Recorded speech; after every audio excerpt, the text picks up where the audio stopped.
Sa gubat ng Sagada, may mga nilalang na nakaabang. Alam nila pag dumating ka. Ramdam nila ang bawat yabag.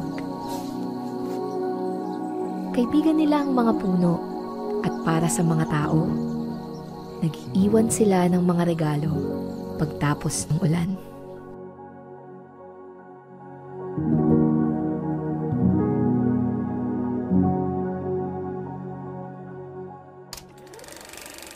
Ito si Manong Chris.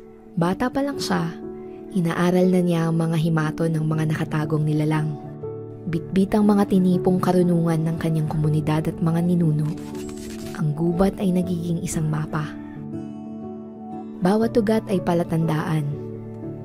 Bawat dahon ay senyales. Parang treasure map. At bakit hindi? Kayamanan namang maituturing ang handog ng mga nilalang mula sa kaibuturan ng lupa. Itong mga kabote. Mga mushroom.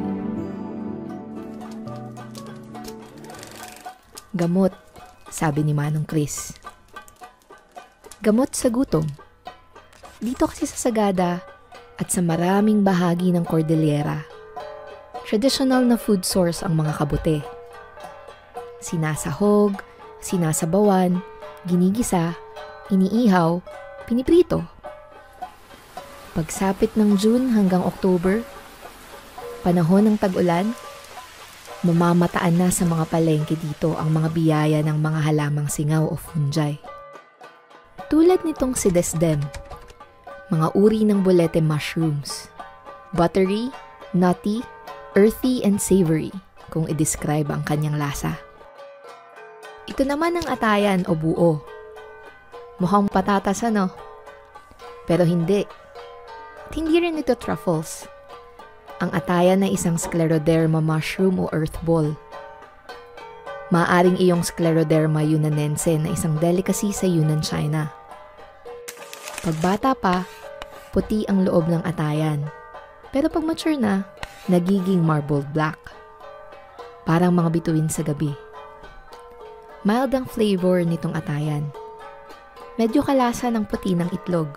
Adobo ang kadalasang luto rito. At ito naman, tinatawag na kaputan. Isang mushroom naman sa genus Rusula. Possibly iyong Rusula virescens na sa English ay kilala rin bilang green cracked brittle gill. Saktong-sakto dahil ang cup ng kaputan ay green at parang nagkakrak. Puti naman ang kanyang stem. At ayon sa mga taga-Sagada, pwede raw itong kainin kahit hindi luto. Tatlo lang ito sa mga kabote na umuusbong sa gubat ng Sagada. At napakarami pa nila. Ang mga kabuting ito ay mycorrhizal, which literally means fungus root. Ibig sabihin, may symbiotic association sila sa mga ugat ng mga halaman at puno.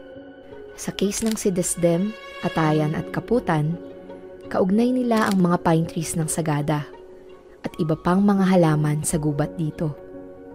Bahagi lang ang mga mushrooms ng mas malaking katawan ng isang fungi. Fruiting body ang tawag sa mga kabute dahil para silang mga prutas na namumunga sa mga ugat, ilalim at silong ng mga puno. Nakakabit ang mga kabute o fruiting body sa tinatawag na sanghiblayan. Ito ang mga mycelium na nasa ilalim ng lupa. Mga malahibla at malasinulid na structures na binubuo ng mga hyphae. Sa pamamagitan ng sanghiblayan o mycelium, tinutulungan ng mga fungi ang mga puno sa pag-absorb ng tubig, phosphorus at iba pang minerals mula sa lupa. Bilang kapalit, nakakatanggap ang mga fungi mula sa mga puno ng sugar at carbon, mga organic materials na products ng photosynthesis na hindi kayang gawin ng mga halamang singaw.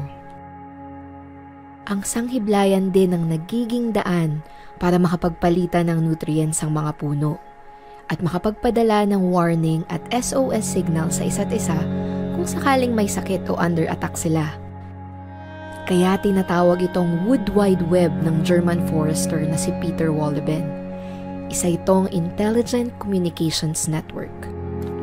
Kung ilalarawan, ang ugnayang ito ay reciprocal. Palitan, tumbasan, tugunan. Sa wikang Kankanay, damayan ang tawag sa mga kabute. Pareho ng isang salitang Tagalog na iba pero hindi naman din nalalayo ang kahulugan. Ang magdamayan ay makibahagi, makisama, makisalo sa parehong hirap at sarap ng buhay. Kaya rin siguro parating sinishare ni Manong Chris ang kung anumang damayan na binibigay sa kanya ng gubat. Walang pagdadamot. Paano'y hindi rin naman ito ay pinagdadamot ng lupa? Para talaga ito sa pagsasalo-salo, sa pagdadamayan. Isang paalala ito na pinagbubuklod tayong lahat ng lupa. Paulit-ulit na itinataguyod. Paulit-ulit na dinadamayan. Sa bawat ugat na lumalapat, sa sanghiblayan na umuugnay sa lahat-lahat, patungo sa mga paa na naglalakad sa gubat. Maalingaw-ngaw ang katotohanan. Ang lupa ay buhay.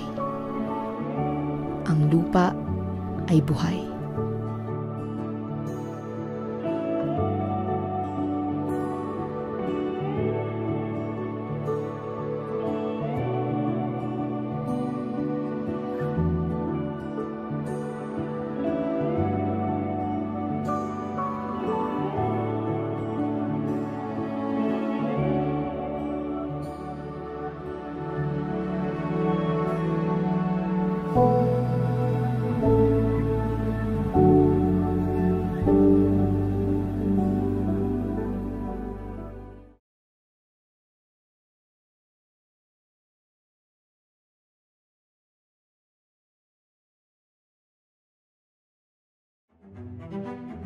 Sa isang bayan sa probinsya ng Aklan, may isang maliit na komunidad na nagsisilbing museo para sa mga natatanging obra na ito.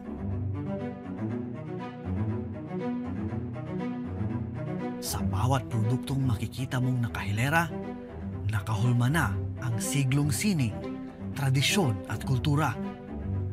Pero sa loob ng bawat obrang ito, may mga nakaukit na kwentong hindi basta-basta nakikita. Mga kwentong hinulma mula sa mapuputik na mga kamay ng mga hinubog ng lupa. Umaga pa lang, tagaktak na ang pawis ng mga kalalakihang ito na naabutan kong naguhukay at naghahakot ng isang uri ng lupa na kung tawagin nila ay daga, luwad sa Tagalog at clay naman sa Ingles. Ito ang pangunahing material na ginagamit sa paggawa ng palayok at iba pang mga kauri nito. Bukod sa madikit, malambot at madaling hubugin kapag basa, napakatibay rin ito kapag naluto na sa apoy. Pagkatapos ang mutakad karahay, ginamakaraya rin amon doon, pabilog. Tapos pas anon, karga unos tricycle. Tumitimbang ng mahigit 50 kilo ang bawat bulto nito. Madumi man daw sa paningin ng iba, pero ayon kay Kuya Jose, hindi niya kailanman ipagpapalit ang hanap buhay na kinagisnan niya. Ginapatunan ka matsing ginikanan, ay naila ka man magpisina, may ko biraya. Kasi kung pisina ka, disinti ka tanaw tabo. Iraya abihay, pagtakas mo abig ka rin, makuanuang ka. Ay di ko ta pagbaylo raya nga trabaho. Ay bisan makaraya ka nga yutay manahay. Baho magita. Dito sa Bayangan Village sa Barangay Poblasyon, dinadala ang mga nahakot nilang luwad. Hahaluan nila ito ng buhangin upang mabawasan ang lagkit para mas madali itong mahulma. Ang naubrang nga rahay gabayo itdaga.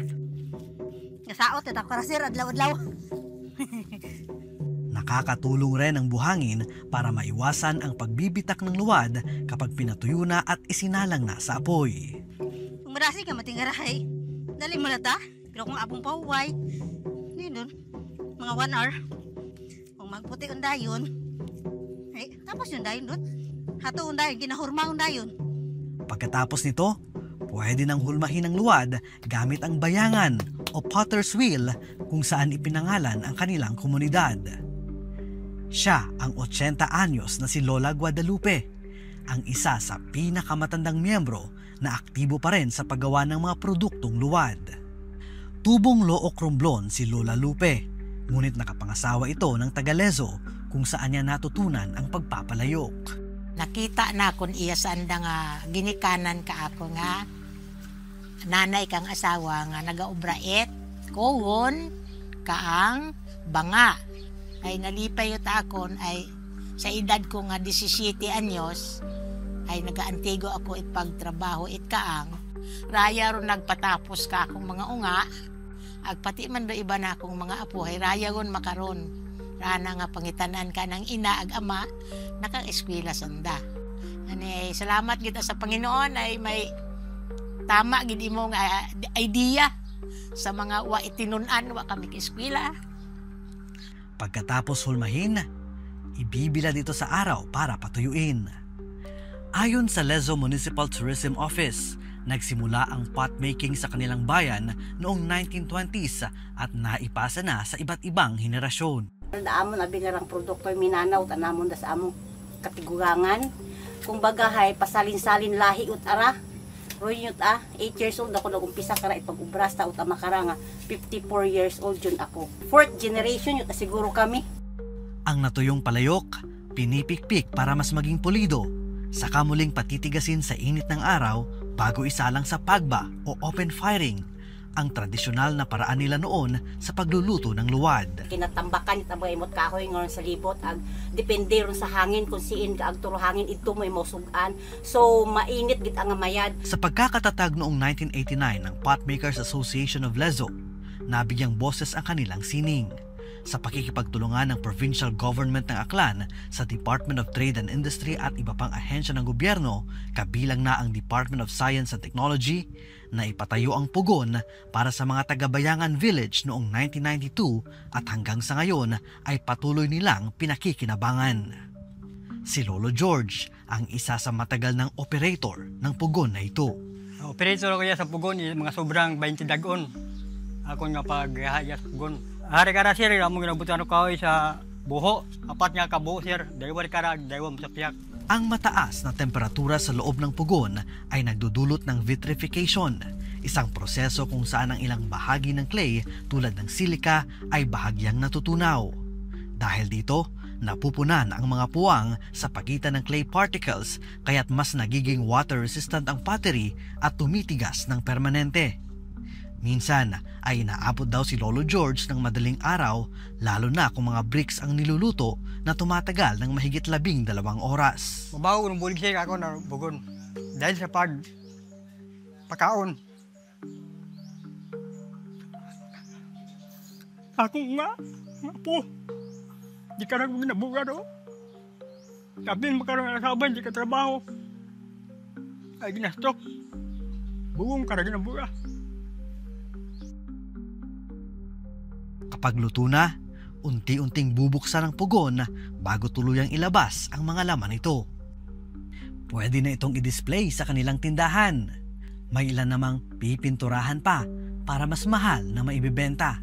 Pero ano nga ba ang pumapawi sa lahat ng pagod ng isang magpapalayok? Malipayon kami kun hibak. Ngani dugangan naton umano naton datong obra. Pinuhon pagid naton, ayoso natin kon. Sarang naton mahimo.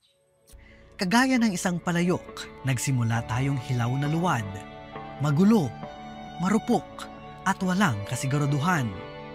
Ngunit, unti-unting nahulma sa bawat bayo at hampas. Kagaya ng apoy sa pugon, ang lupit at init rin ng mga hamon ng buhay ang nagpatibay sa atin. Sa dulo ng proseso, tumitibay hindi lang ang luwad, kundi pati na rin ang tao. Nabugtaw ko di ka sa kalibutan ay daya raw akong hindi di doon yung kaon dahil napabahog mga raya ron. Ay, nagpapasalamat ako sa yaman lupa ng Diyos kasi nakapagbigay sa lahat namin kailangan. Nakapaaral, nakapakain, ang dami. Bako doon ako di ka makaon ng apo, hanggang asawa. Basi kong hasta uta mamatay ako di karawot ako gobrat ka angara. Malinaw para sa akin na hindi lamang ang mga tao ang humuhubog sa lupa, kundi ang tao rin ang hinubog nito.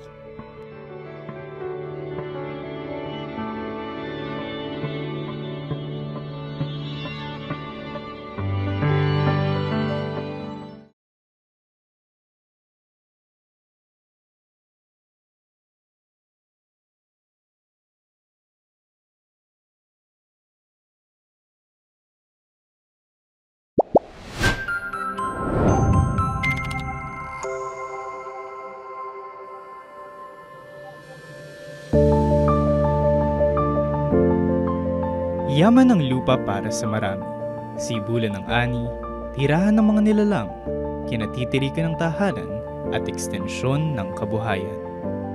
Ngunit hindi lingid sa atin na mayroon ding mga yaman kung may tuturing upang lalong mapanatili ang kasaganaan ng naturang yaman, ang mga mumunting buhay sa ilalim ng ating mga kalupaan.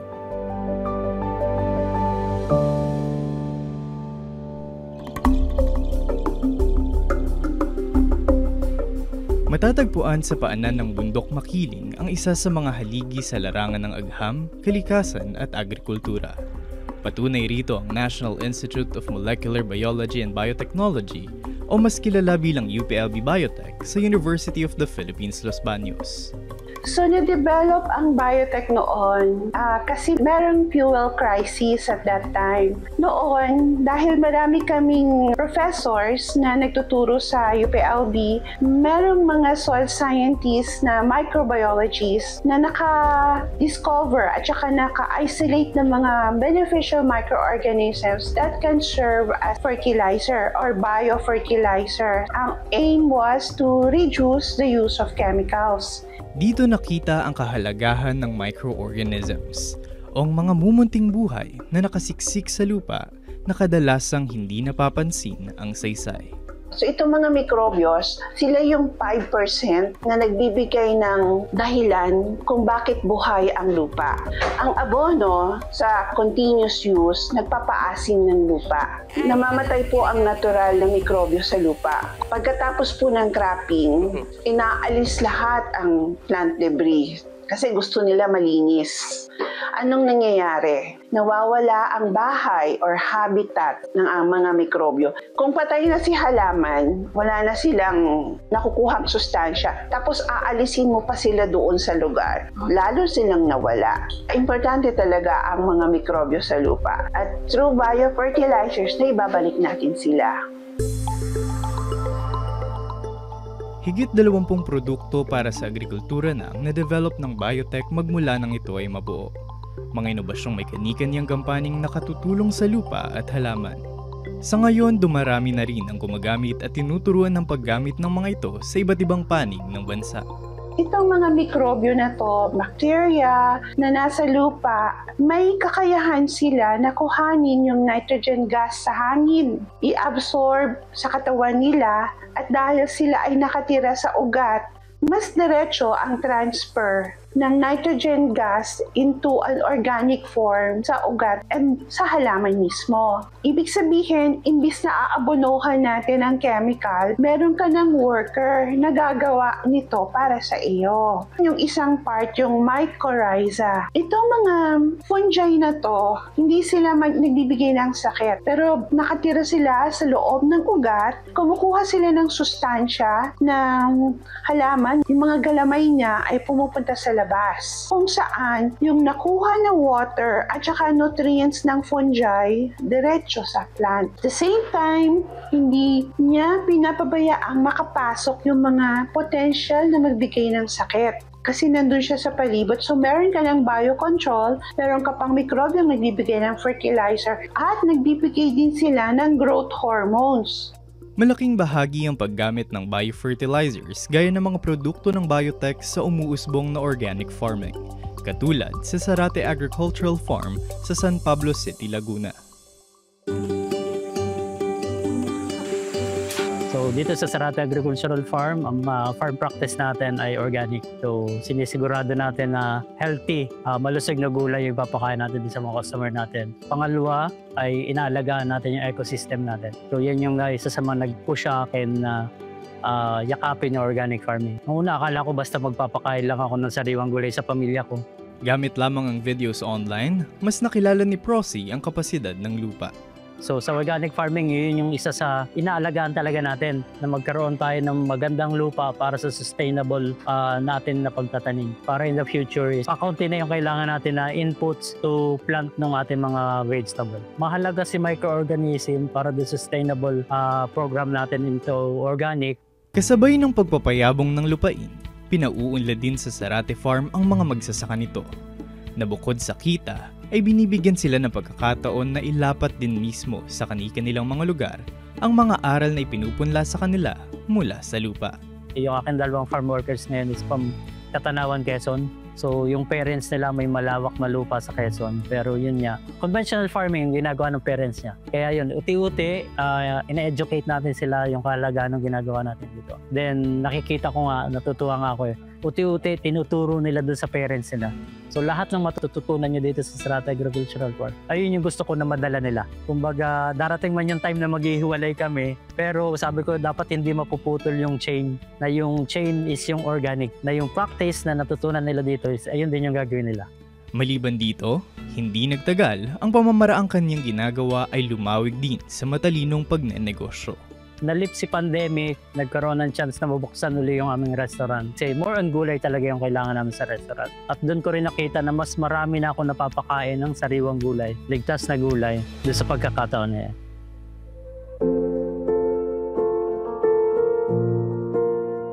Hindi man nakasanayan ng marami, bit-bit ng Sarate Agricultural Farm at ng UPLB Biotech ang kanilang advokasya para sa ligtas, mabisa at sustainable na agrikultura. Lalo na't malaking parte ng kanilang operasyon ang hangarin na may balik sa lupa ang tulong na ibinibigay nito sa pamumuhay ng mga tao. Kami po ay naniniwala na ang aming mga na-develop ay makakatulong sa inyo, sa inyong mga halaman. Makakabawas ng abono, makakadagdag ng protections against mga peste, at gaganda ang inyong ani. Ang kailangan lang po sana ay tulungan nyo kami na maipakilala ito sa inyo at masubukan nyo mismo. Itong mga biofertilizers pag ginagamit ay plus na sa ani, plus pa sa kita.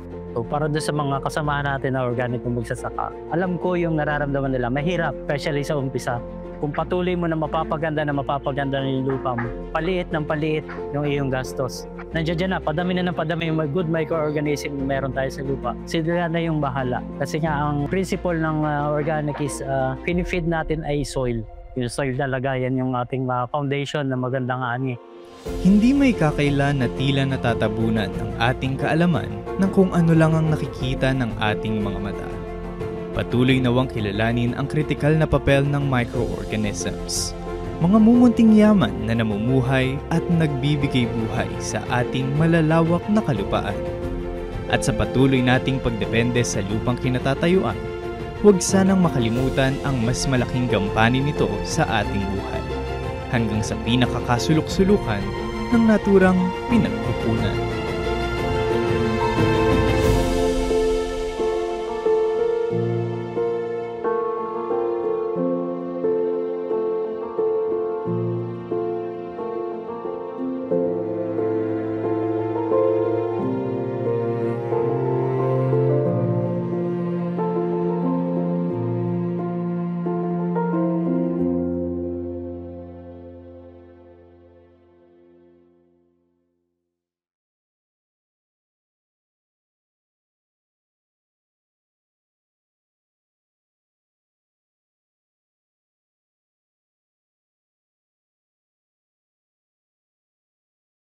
Ang 18 anyos pa lang, sugod ako yung mga karo, arado.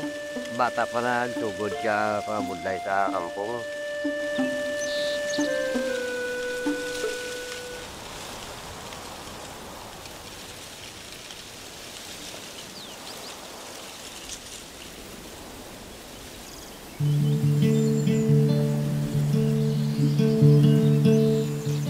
Ang amon ni Ubraya sa umanamon, sa adlaw-adlaw nga tanan niya, amo na niya ang ginahimo namon para numutan, nagakasari-sari nga mga utan ang ginatanong namon para sa amon pala nga buhian. Sa 1980, pag-asawayan ako sa banak ko, pagka-81, nag-umpisa na ko panguma upod sa banak ko. Basta magtanong ka, kinanagawara ka sa umawa ko na nung resulta sa mga tanong mo, di kayo kung medyo tayo lang nga bayan mo, away ka man anihon.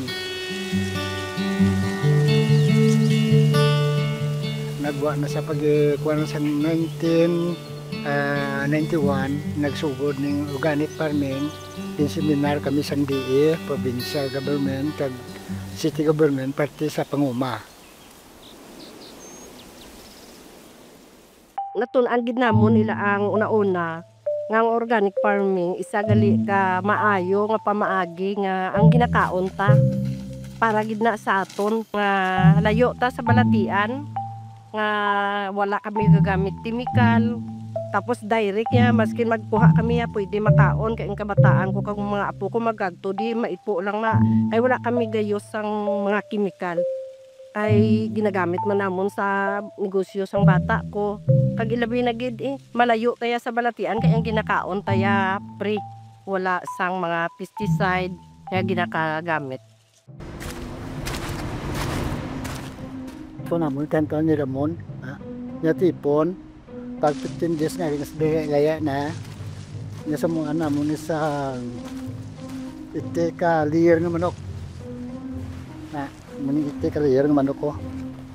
Di ka nainit pa sa simple mo lang lutuon niya na. Pero 6 months mo na ningwa ya. Tanan namon may asosasyon kami muna sa organic farming namon. Medyo kami dolain man stima kang iba namon yung membro sa amon asosasyon. Why sila mga ginakumputan kompos kung bisa di pa sa amon makuha. Parang ibutang das tanong nila to.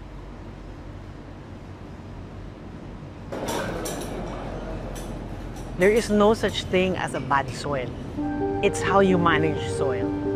Good management of soil, proper identification of exactly what kind of soil you have, and knowing what is needed, then you are able to provide what makes a good start to have a good farming practice. So when your soil is high in organic matter, it has all the ability to possess nitrogen, potassium, and K. But you see, the problem with organic is quite a problem for sugarcane. Unless you have a very, very rich soil, then maybe you need only very little fertilizer. Poor soil gives poor production. It's directly proportional. So we really have to go to the basic. Negros has been in farming for how many years, and it's overused.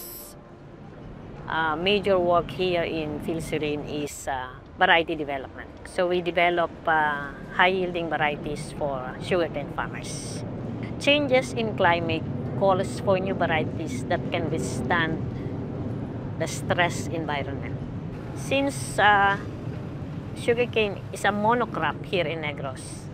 Although there are bananas, pineapple, but imagine 195 hectares of land is planted with sugarcane, okay, in Negros. So, application of chemicals, especially fertilizer, can make your soil very, very acidic, and it goes down to soil degradation. Kung na mo naglaw-lawan nga bulan, talong tanong mo, mayon sa pagtama tapos mo harvest, na kung mo tama mo hindi na sa magikuan, kinang kaptasyon, natama na mo sa ibang nga tanong naman, basta mo na, tapos ng pulo kung na kamote, kaya ko biring sa parang daon sa kamote, mauli ang mga topsoil. To have a good soil, dapat ipa-analyze ta danay ang aton nga soil. Kay if not, it could be na sige ka lang da abuno nga abuno, iba nga abuno man imo ginabutang, it could be nga magtaas ang iyang acidity or taman ka tipid mo nagmubo na. That is why gamubo man ang imo nga production. At the end of the day, modern means precision agriculture. Precision farming.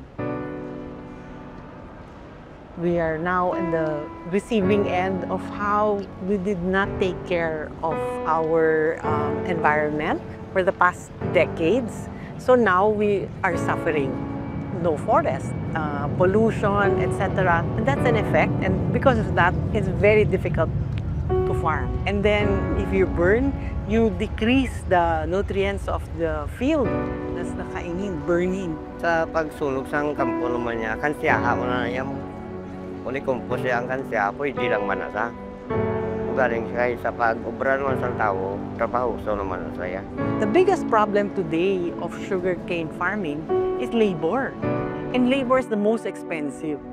I have seen tractors in the fields with no driver. Why? It's all automated. That's the word. Kung ang sa traktura ya, magamit na saya kung lubok ang tubo, halimbawa, may mga tagamugran sa kalagba, pwede ginaya magamit ang traktura. Pero kung lagba na saya, di laban sa mabali, malapakan sa mga guma sa traktura, di mabalda sa ti another naman sa mga tubo naman liwat. Lain sang sa karmo, yung sige-sige ang tubo sang tubo ya. To simplify is you want to be able to do more with less. You check other countries, wala na tao, there's no people. That makes it more efficient, less cost. Kung may harap nga kasulod sa sinda nga amo siya nga bagay, sa amon man, mawala naman kami malangitan naman eh. Kung niya paglantaw, di ko mauntat tumuma, sampan ka sa rapang pay nga, abra ko nagalin. Mangumaki dito, tidak ka nagalin mo. Narinig na natin ang kanilang mga kwento. Ang tibok ng kanilang puso sa bawat tanim, sa bawat patak ng pawis na dumidilig sa lupa. Sa inyong kamay nakasalalay, ang susunod na yugto. Posible ba ang isang bukas na nag-uugnay ang puso at talino ng agham? Baka ang kinabukasan ng agrikultura ay nakasalalay sa pagsasama ng tradisyon at inobasyon.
Noon pa man, kinikilala na nila ang tagabantay sa punsong kanilang inaalayan. Ngunit kailanman, hindi nagawang matuwa ng tagabantay dahil kahit ang mga alay ay hindi ligtas sa pagdaan ng panahon. Sa tindi ng hinanakit, bumuhos ang langit sa galit. Hanggang sa isang kakaibang itlog ang tumambad sa punso at nang buksan, tumatangis ang langis mula sa pulang bahagi nitong sing-alat ng bigla ang pagkawala ng tagabantay na hindi na muling nagpakita. Ngunit sa alat ng iyong nag-ugat ang pagpapanatili ng buhay. Kaya mula noon, itinuturing nilang sagrado ang bawat paglapit sa punso upang ang kultura at buhay na kaloob ng lupang ilalim ay patuloy pang naitatabi. Tabi-tabi po. Number 1 Pateros. Kahit saan pumunta basta Pateros. Gano'n yung katindi yung quality ng Pateros sa itlog na maaga. Hindi kami basta kumukuha ng putik na halimbawa kukuha ka lang sa kung saano. Kumukuha kami ng lupa coming from Laguna, yung tinatawag na lupa sa punso. 3 dekada na to. Minana pa to nung wife ko sa ninuno niya, sa father niya. Yung itlog namin, itlog ng itik yan. Kinukuha sa farm, tapos dinadala dito. And then nilulubog sa putik. After ng 13 days na na-develop yung sariwa, luluto, saka imamarket. Ang lupa ay nagsisilbing carrier o nagpapakapit ng hinalong asin sa semi-permeable siya ng itlog. Kaya mas nagiging epektibo ang osmosis o ang pagpasok ng asin habang lumalabas ang moisture galing sa loob ng itlog dahil sa mas mataas na salt concentration sa labas ng itlog. Napapanatili naman ng lupa ang moisture at temperature sa loob ng itlog para maging angkop ang kondisyon sa paggawa ng itlog na maalat. Ang lupa rin ay nagiging protection laban sa panlabas na kontaminasyon. Kaakibat ng preservative effect ng asin na nagpapahaba sa shelf life ng itlog. Sa ganitong paraan nabubuo ang natatanging kalidad at lasa ng itlog na maalat ng Pateros.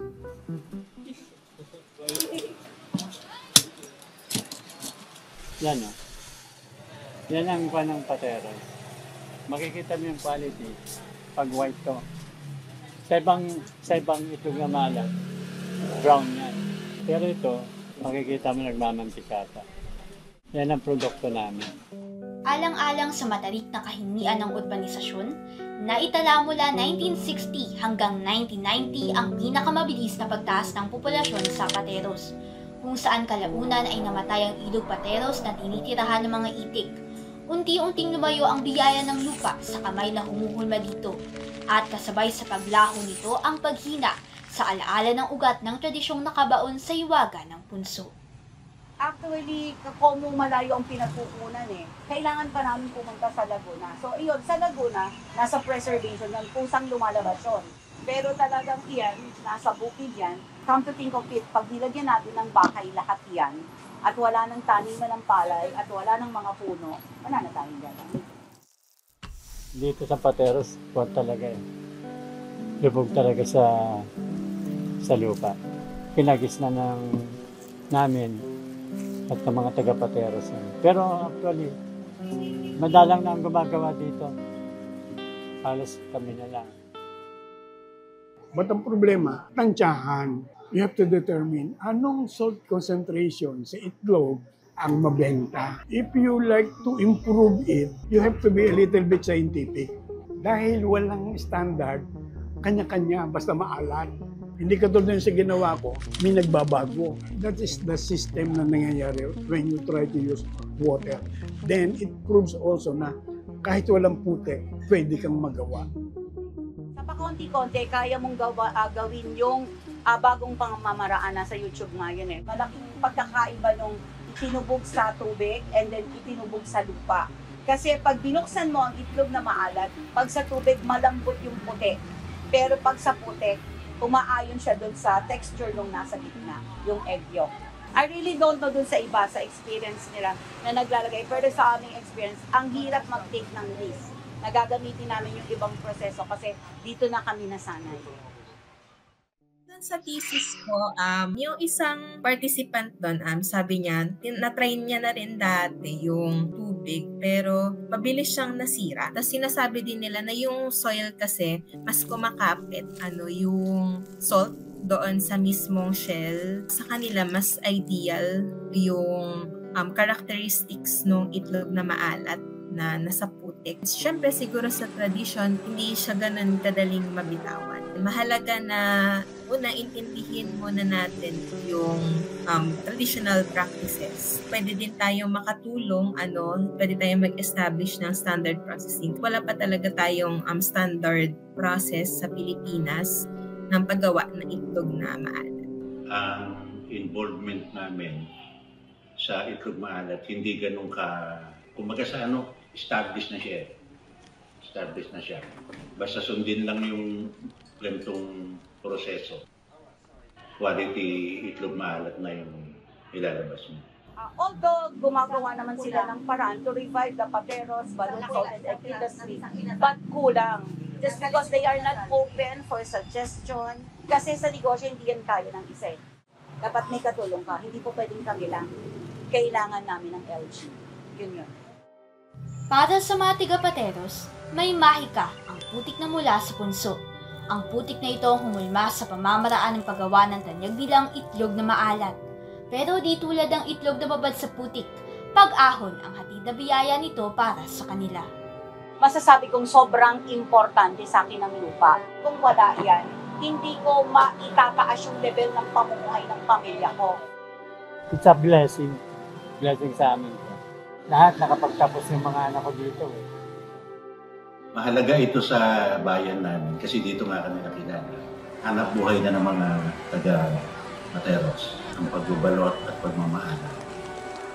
Sa panahong ang pamantayan ng pag-unlad ay unti-unting sinesemento, may ilang maingat na yumayapak sa lupa at sa bawat hakbang ay may itinatabing puwang, hindi lamang para sa sarili kundi para sa mga nauna sa kanila. Kahit ay sinatabi na ng panahon ang biyayang pamana, kinabalik-balikan pa rin ng marami ang yamang galing sa punso. Sapagkat sa bawat pagpala ng lupang ipapahid sa itlog, pagpapalang taglay rin ang iniingatan sa pagbulong ng tabi-tabi po.